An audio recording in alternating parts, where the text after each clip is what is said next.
ಎಲ್ರಿಗೂ ನಮಸ್ಕಾರ. ಇವತ್ತಿನ ಕತೆ ನೀನೇ ಬುದ್ಧಿವಂತ.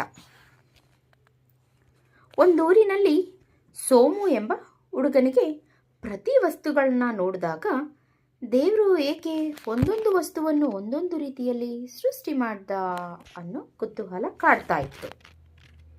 ಹೀಗಿರುವಾಗ ಒಮ್ಮೆ ಆತ ತೋಟದಲ್ಲಿ ಹಾದು ಹೋಗುವಾಗ ಅನೇಕ ಕುಂಬಳಕಾಯಿಗಳು ಬಳ್ಳಿಯಲ್ಲಿ ಬಿಟ್ಟಿರುವುದನ್ನು ನೋಡ್ತಾನೆ.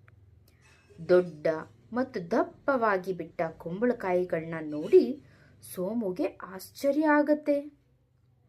ದೇವರೇಕೆ ಈ ಕುಂಬಳಕಾಯಿಯನ್ನ ಬಳ್ಳಿಯಲ್ಲಿ ಬಿಡುವಂತೆ ಸೃಷ್ಟಿ ಮಾಡಿದ? ಇಷ್ಟೊಂದು ದೊಡ್ಡ ಗಾತ್ರದ ಕಾಯಿಯನ್ನ ಮರದಲ್ಲಿ ಬೆಳೆಯುವಂತೆ ಸೃಷ್ಟಿ ಮಾಡಬೇಕಿತ್ತಲ್ವೇ?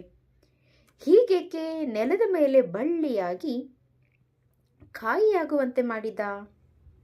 ದೇವರಿಗೆ ಬುದ್ಧಿ ಸಾಲದು ಎಂದುಕೊಂಡು ಮುಂದೆ ಹೋದ.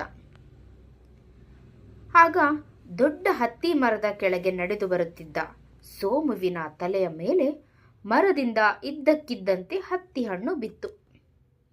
ಹತ್ತಿ ಹಣ್ಣು ಹಗುರ ಮತ್ತು ಮೆದುವಾಗಿದ್ದ ಕಾರಣ ಆತನಿಗೆ ಪೆಟ್ಟಾಗಲಿಲ್ಲ. ಆಗ ಸೋಮು, ದೇವರೇ, ನೀನೇ ಬುದ್ಧಿವಂತ. ನಾನು ನಿನಗೆ ಬುದ್ಧಿ ಇಲ್ಲವೆಂದು ತಿಳಿದಿದ್ದೆ. ಈಗ ನನಗೆ ನಿನ್ನ ಬುದ್ಧಿವಂತಿಕೆಯ ಮೇಲೆ ಹರಿವಾಯಿತು. ದೊಡ್ಡ ಗಾತ್ರದ ಕುಂಬಳಕಾಯಿಯನ್ನು ನೀನು ಮರದಲ್ಲಿ ಬಿಡುವಂತೆ ಸೃಷ್ಟಿ ಮಾಡಿದ್ರೆ ಈ ದಿನ ಅದು ಮರದಿಂದ ಉದುರಿ ನನ್ನ ತಲೆಗೆ ಬಿದ್ದು ನಾನು ಜೀವವನ್ನೇ ಕಳೆದುಕೊಳ್ಳಬೇಕಾಗುತ್ತಿತ್ತು. ಅದು ಕುಂಬಳಕಾಯಿಯ ಬದಲು ಹತ್ತಿ ಹಣ್ಣು ಆಗಿದ್ರಿಂದ ಬದುಕಿದೆ. ಬುದ್ಧಿಯಲ್ಲಿ ತಿಳುವಳಿಕೆಯಲ್ಲಿ ನಿನ್ನನ್ನು ಮೀರಿಸುವವರು ಯಾರೂ ಇಲ್ಲ. ಅದಕ್ಕೆ ನೀನು ದೇವರಾಗಿದ್ದೀರಿ ಎಂದುಕೊಂಡು ತನ್ನ ಸಣ್ಣತನವನ್ನು ನೆನೆಯುತ್ತಾ ಅಲ್ಲಿಂದ ಮುಂದೆ ಸಾಗ್ತಾನೆ.